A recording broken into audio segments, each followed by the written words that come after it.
به شعبه وزارت کورهای داخله در شهر خوجند با عریضه زنی 47 ساله ساکن نویه باباجان غفورов مراجعت نموده است که مرد 37 ساله ساکن نویه مذکور با روی طمع‌جویی یعنی با تهدید افشای معلومات بی‌آبرو کننده و بدنام کننده از او مبلغ 15,000 سامانی طلب کرده است. خود همان روز جبر دیده به او 1500 سامانی میدهد و هنگام گرفتن مبلغ پولی گمانبر شده دستگیر گردید. نسبتش پرونده جنایتی با ماده 250 قسم 1 کودکس جنایتی جمهوری تاجیکستان آغاز کرده شده تفتیشات ادامه دارد.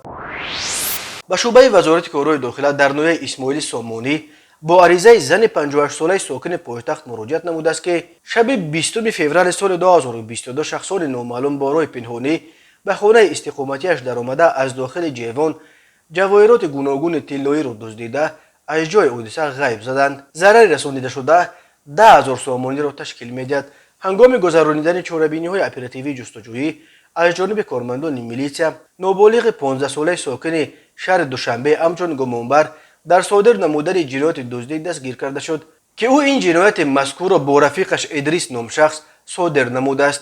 اوید به این حالت تفتیشات ادامه دارد.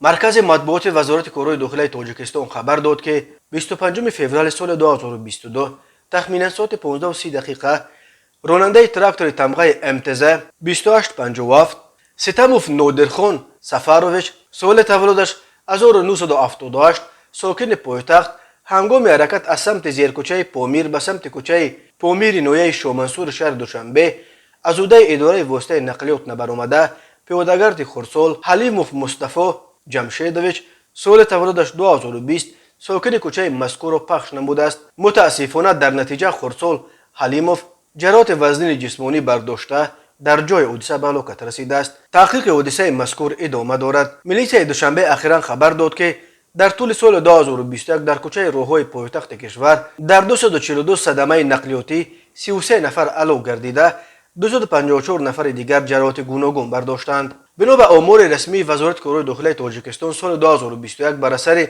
1102 صدمه نقلیاتی در راههای این کشور 395 نفر به هلاکت رسیده 1218 نفر جراحت جسمانی برداشتند. متاسفانه دهها تن از قربانیان این صدمه ها کودکانند. سرعت بلند حرکت و رعایت نکردن قاعده های حرکت در راه همچنین راهها و ماشین های فرسوده از علت های عمده صدمه ها از جمله صدمه های مرگاور در راه های تاجیکستان نام برده می شوند. وقت های آخر استفاده تلفن های موبیلی و دیگر وسایل الکترونی هنگام راندن ماشین به یک عامل دیگری صدمه زا تبدیل یافته است.